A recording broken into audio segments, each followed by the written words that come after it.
This. But those experiences will never be forgotten. I can still feel the fear, I can still taste the fear. It still makes me feel very uncomfortable. I've been involved in fights.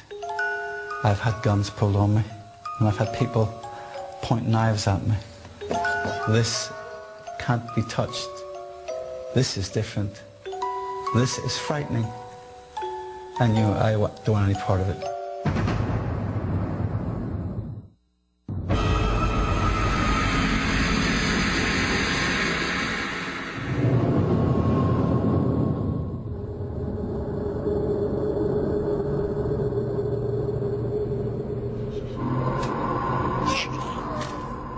The walkers didn't believe in ghosts.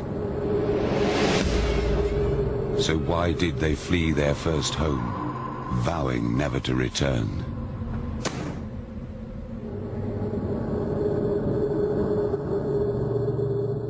For 3 years, childhood sweethearts Patricia and Derek Walker were homeless. Staying with their in-laws, they anxiously waited for Falkirk County Council to provide them with their first home. By the time they actually gave us the keys to the house, my son was 7 months old, and it was the first house. Lovely area. That's where I grew up, and I was quite happy with the house they'd actually given me. We basically jumped at the chance to get our own house, because obviously we're starting our own family, and everything was great then.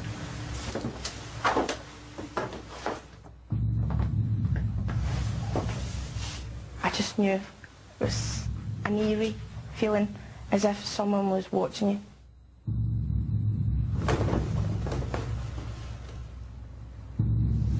Something was there.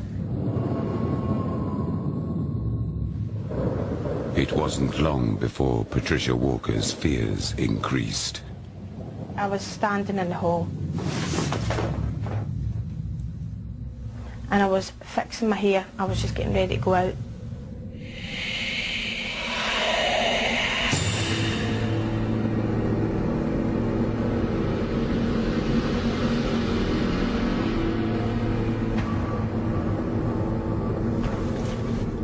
There was a very overpowering smell or smoke or coal. These things aren't happening. These things can't happen. As the weeks rolled on, Patricia began to feel more and more frightened that the house held a dark secret. And if so, who would be next?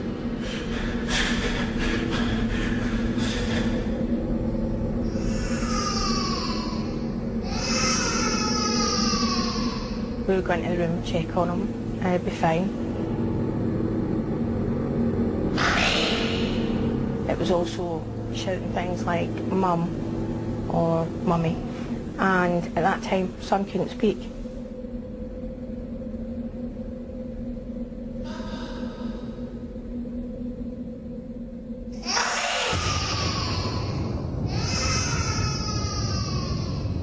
I knew that my son were seeing and experiencing things that I had no control over. Basically, it was actually hard for me to believe it. So that meant I wasn't believing what Tricia was saying. And then that would cause arguments between us. Patricia was having a hard time convincing her husband that their dream home could be haunted. The words of, "You're psycho, there's something wrong with you, this house is fine." I was imagining this, I was making things out to be worse than they actually were. And then it broke us up in a big way. But was Derek wrong to ignore his wife's pleas? There was actually one night I was lying in my bed, just fell asleep.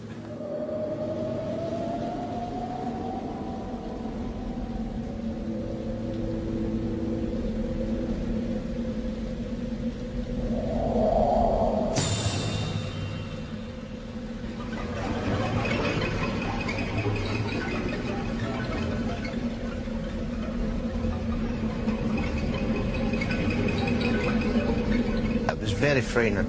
Very, very frightening. You feel as if you're actually being held down. Can't explain why it happened now.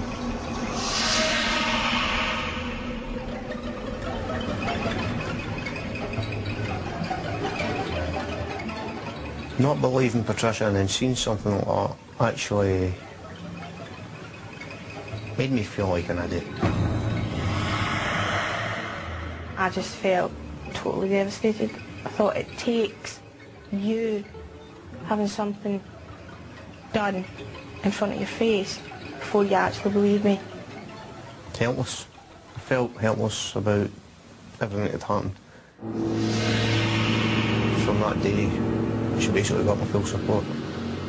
Although Derek was now on Patricia's side, their disturbing experiences were taking their toll. She was actually a nervous wreck. My mind was going through so many things. Someone or something deliberately targeting me and my son.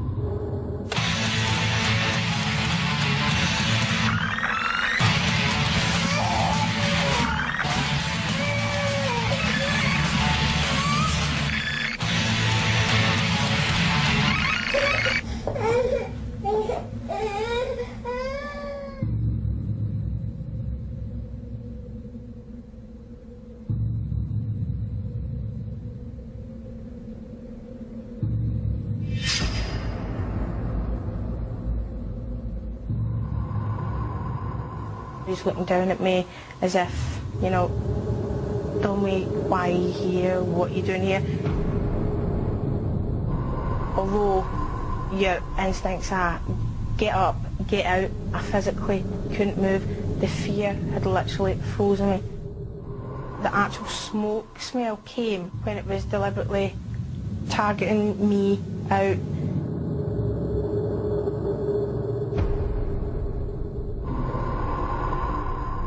Brought me that so low down, I didn't know where else to go or what to do. As Patricia reached breaking point, the council offered the Walkers another house.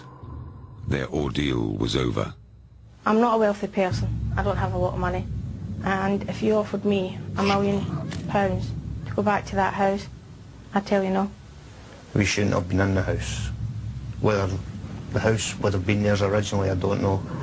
But that was the impression I got, like they'd want us out of the house. I thought I heard a voice say, "Get out." And at that, it was like, goodbye and good riddance. But one question remained unanswered. What was the cause of the fear that traumatized the Walkers inside the house? Could the smell of smoke and coal hide a clue?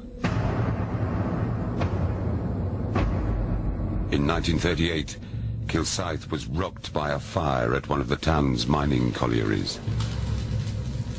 After nearly 12 hours fighting ferocious flames, rescuers discovered the full horror of what had happened.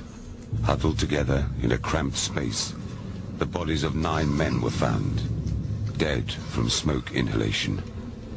And as the town mourned, the bodies of the victims were returned to their family homes, 2 of which were in Kirkland's Crescent.